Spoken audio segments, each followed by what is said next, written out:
नमस्कार प्रिय साथियों। देखिए, राजस्थान चतुर्थ श्रेणी कर्मचारी एग्जाम 2025 की तैयारी के लिए राजस्थान जीके के महत्वपूर्ण प्रश्न आपके सामने हैं और ये प्रश्न आपको आने वाले एग्जाम राजस्थान चतुर्थ श्रेणी कर्मचारी एग्जाम के लिए बहुत ही हेल्पफुल साबित रहेंगे। ठीक है, तो जो भी अभ्यर्थी राजस्थान चतुर्थ श्रेणी कर्मचारी एग्जाम 2025 की तैयारी कर रहे हैं, ये प्रश्न बहुत ही वेरी वेरी इंपॉर्टेंट रहने वाले हैं और एक भी प्रश्न को मिस मत करिएगा। ठीक है, और साथ ही साथ इन प्रश्नों के आंसर आपको कमेंट करने हैं ताकि ये प्रश्न आपको कंठस्थ याद हो सके। तो देखिए साथियों, अगर आप उदयपुर लर्निंग क्लासेस चैनल पर पहली बार आए हैं और चैनल को अभी तक सब्सक्राइब नहीं किया है, ठीक है, तो चैनल को सब्सक्राइब जरूर कर लीजिएगा। चतुर्थ श्रेणी की संपूर्ण तैयारी आपको इस चैनल पर देखने को मिल जाएगी। तो देखिए, आज का महत्वपूर्ण प्रश्न इस प्रकार है, राजस्थान में कौन सा नवीनीकरणीय संसाधन नहीं है? तो देखिए साथियों, राजस्थान में ऐसा कौन सा नवीनीकरणीय संसाधन नहीं है? तो देखिए, इसका ऑप्शन वन है जल विद्युत, प्राकृतिक गैस, पवन ऊर्जा, सौर ऊर्जा। तो इसका सही आंसर होगा ऑप्शन बी, प्राकृतिक गैस। ये नवीनकरणीय संसाधन नहीं है क्योंकि ये प्राकृतिक प्राकृतिक है। ठीक है, जिसे न तो बनाया जा सकता है और न ही मिटाया जा सकता है। ठीक है, तो ये प्रकृति से उत्पन्न होने वाले हैं, तो इसका ऑप्शन बी बिल्कुल करेक्ट आंसर हो जाएगा। ठीक है, चलिए अगला प्रश्न बहुत ही वेरी वेरी इंपॉर्टेंट क्वेश्चन है।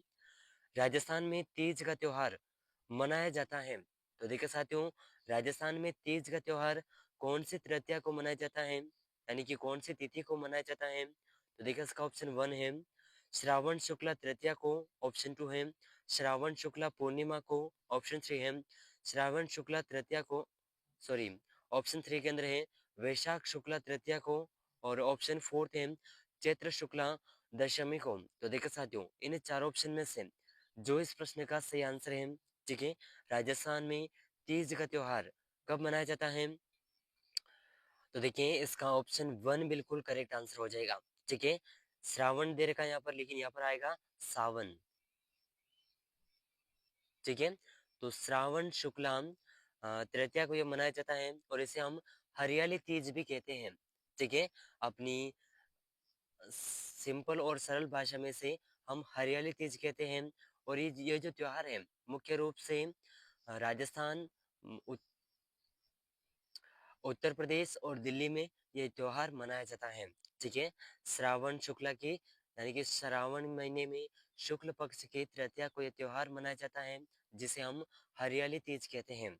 ठीक है साथियों, तो बहुत ही वेरी वेरी इंपॉर्टेंट क्वेश्चन है और राजस्थान चतुर्थ श्रेणी कर्मचारी एग्जाम के लिए बहुत ही महत्वपूर्ण प्रश्न साबित रहेगा। ठीक है, चलिए अगला प्रश्न, क्वेश्चन नंबर थ्री, बहुत ही वेरी वेरी इंपॉर्टेंट क्वेश्चन है। क्वेश्चन नंबर थ्री बहुत ही शानदार क्वेश्चन है।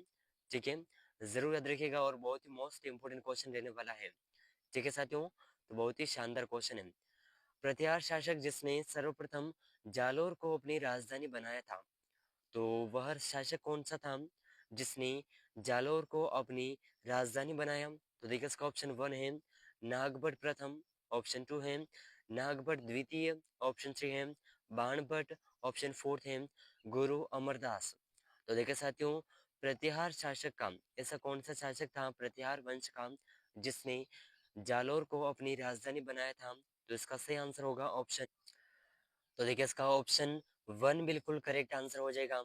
नागभट्ट प्रथम ने जालोर को 8वीं शताब्दी, यानी कि जो 8वीं शताब्दी थी उस समय बीनवाल पर आक्रमण करके जालोर को अपनी राजधानी बनाया था। ठीक है, तो ऑप्शन वन, ऑप्शन वन इस प्रश्न का बिल्कुल करेक्ट आंसर हो जाएगा।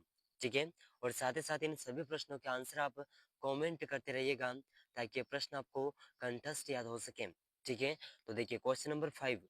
ठीक है, अगला महत्वपूर्ण प्रश्न आपके सामने है। 2011 की जनगणना के अनुसार राजस्थान में न्यूनतम महिला साक्षरता वाला जिला है। तो देखिए साथियों, 2011 की जनगणना के अनुसार राजस्थान में न्यूनतम महिला साक्षरता वाला जिला कौन सा है? तो इसका ऑप्शन वन है जालोर, बाड़मेर, जैसलमेर, बांसवाड़ा। तो देखिए, इसका सही आंसर होगा ऑप्शन वन बिल्कुल करेक्ट आंसर होगा जालोर। और देखिए, ये जो 2011 की महिला साक्षरता दर है, ठीक है, यहाँ पर कितनी थी? तो देखिए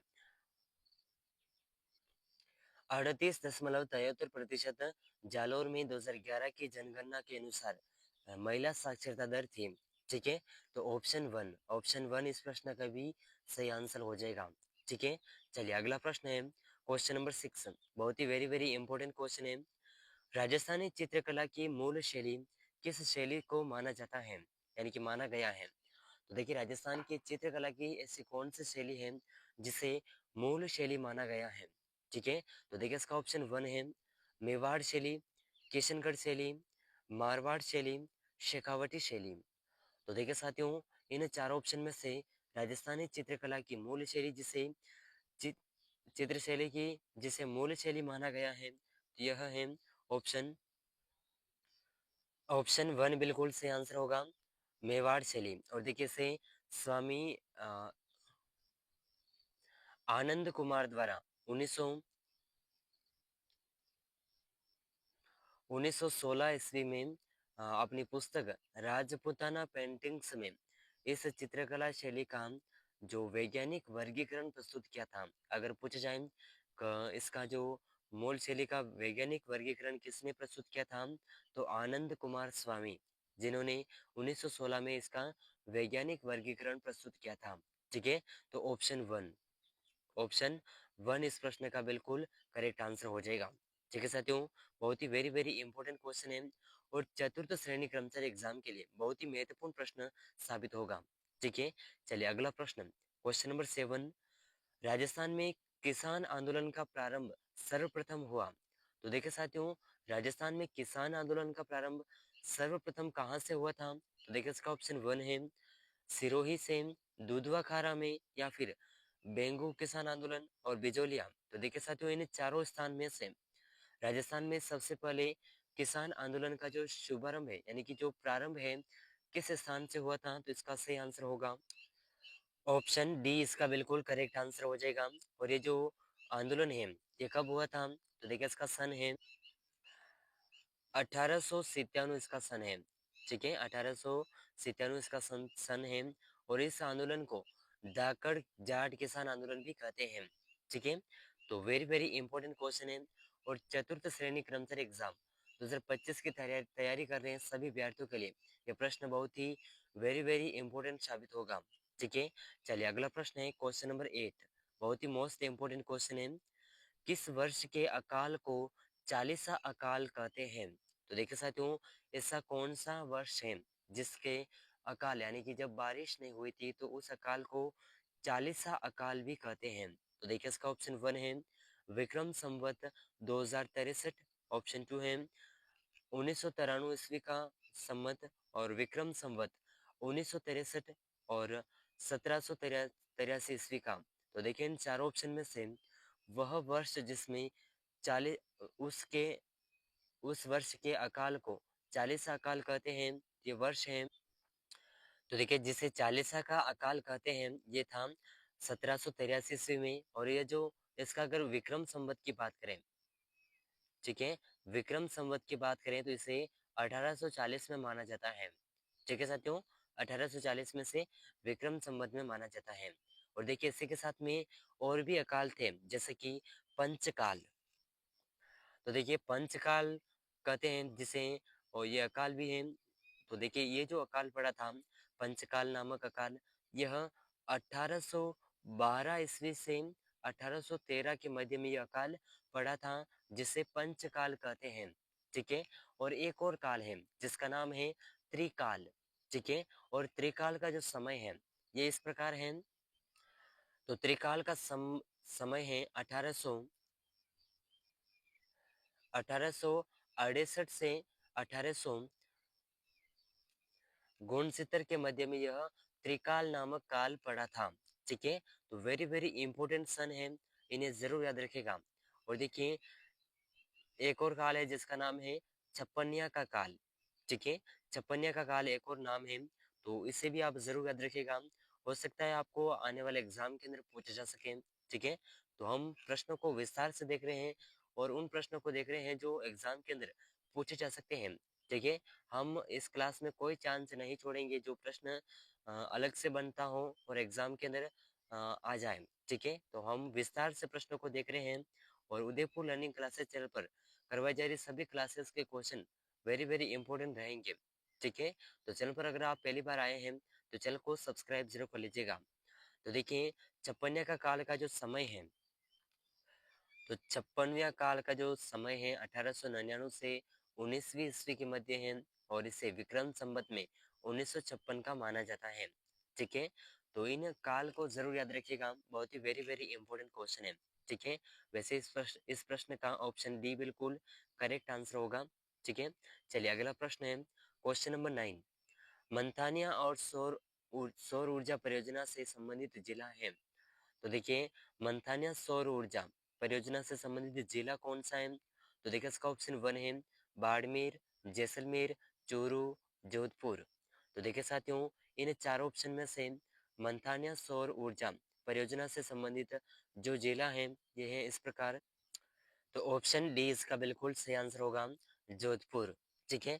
ऑप्शन डी बिल्कुल सही आंसर हो जाएगा। और एक और सौर ऊर्जा संयंत्र है जो निजी क्षेत्र में स्थापित है नागौर में, जिसका नाम है सौर ऊर्जा संयंत्र खीवसर। ठीक है। जो कि नागौर जिले में स्थित है। तो बहुत ही वेरी वेरी इंपॉर्टेंट क्वेश्चन है और चतुर्थ श्रेणी एग्जाम के लिए बहुत ही महत्वपूर्ण प्रश्न साबित रहेंगे। साथ ही साथ बीएसटीसी, पीटीटी और चतुर्थ श्रेणी इन तीनों एग्जाम के लिए वेरी वेरी इंपॉर्टेंट प्रश्न रहने वाले हैं। ठीक है। चलिए अगला प्रश्न है क्वेश्चन नंबर 10। खारी नृत्य का संबंध राजस्थान के किस जिले से है? तो देखिए, ये जो नृत्य है ऑप्शन डी इसका सही आंसर होगा, अलवर में किया जाता है। और देखिए, ये जो नृत्य है कब किया जाता है? तो ये एक वैवाहिक नृत्य है। ठीक है। जिसे दुल्हन की विदाई के समय उसकी सहेलियों द्वारा यह नृत्य किया जाता है।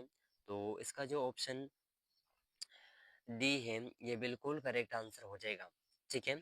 चलिए अगला महत्वपूर्ण प्रश्न है क्वेश्चन नंबर 11। बहुत ही वेरी वेरी इंपॉर्टेंट क्वेश्चन है और अब तक के एग्जाम में बार बार पूछा गया प्रश्न है। ठीक है। तो इसे जरूर याद रखिएगा। अलवर प्रजामंडल की स्थापना कब हुई? तो देखिए साथियों, अलवर प्रजामंडल की स्थापना किस सन में हुई थी? तो देखिए इसका ऑप्शन 1 है 1936, 1938, 1939, 1940। तो देखिए साथियों, इन चार ऑप्शन में से अलवर प्रजामंडल की जो स्थापना है यह जिस सन में हुई थी, यह सन है ऑप्शन ऑप्शन बी इसका बिल्कुल सही आंसर हो जाएगा। ठीक है। Option B. और देखिए इसके जो स्थापना में किसने महत्वपूर्ण भूमिका निभाई थी? तो देखिए उनका नाम है हरिनारायण शर्मा। ठीक है। हरिनारायण शर्मा और कुंज बिहारी मोदी। उनका नाम था कुंज बिहारी मोदी। इन दोनों ने इसकी स्थापना की थी। और इसके बाद में जब इनकी स्थापना हो गई उसके बाद 1939 में इसके रजिस्ट्रेशन होने के बाद में सरदार नत्थामल इसके अध्यक्ष बने थे। ठीक है।